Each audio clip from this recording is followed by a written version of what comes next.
Shalom Rav Cherki, dans une récente vidéo, c'est une question qui m'a été plusieurs fois posée, vous affirmez qu'il n'y a pas d'interdit pour un baignoire à consommer des huîtres ou des crustacés poissons non tués avant leur consommation. Le Rav Twitou nous a dit dans une récente vidéo à partir de 1h12 que la consommation d'huîtres est interdite pour les nations. Également, il y a un article sur votre site allant aussi dans ce sens. Il y est écrit, il s'agit de l'interdiction de consommer un morceau de chair ou un organe entier arraché à un animal de son vivant.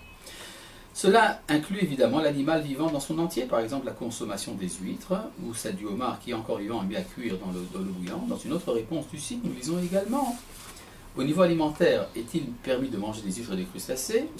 Et la réponse est selon la majorité des décisionnaires de la loi juive, cette consommation est autorisée. Il y a donc sur le site deux opinions contradictoires. Pouvez-vous nous éclaircir sur ces points? Au-delà des différents avis, y a-t-il une halakha noachit sur ce sujet? Toda rabba. Eh bien, effectivement, vous avez très bien compris qu'il y a deux opinions, qu'au début, je professais l'opinion qui interdisait, et puis après avoir approfondi un peu les textes, je me suis rendu compte que l'on considère qu'un animal au sang froid n'est pas considéré comme étant véritablement vivant, ce qui explique également l'autorisation de la consommation des poissons vivants. Certains décisionnaires, que vous avez cités très bien, l'interdisent quand même. Ce qu'il faut faire dans ce genre de cas, eh bien, c'est suivre l'enseignement de son rabbin. C'est exactement ce que fait également un juif. Quand il est confronté à deux opinions contradictoires, eh bien, il demande à son rabbin quelle est l'opinion du rabbin, et c'est ça qu'il suit.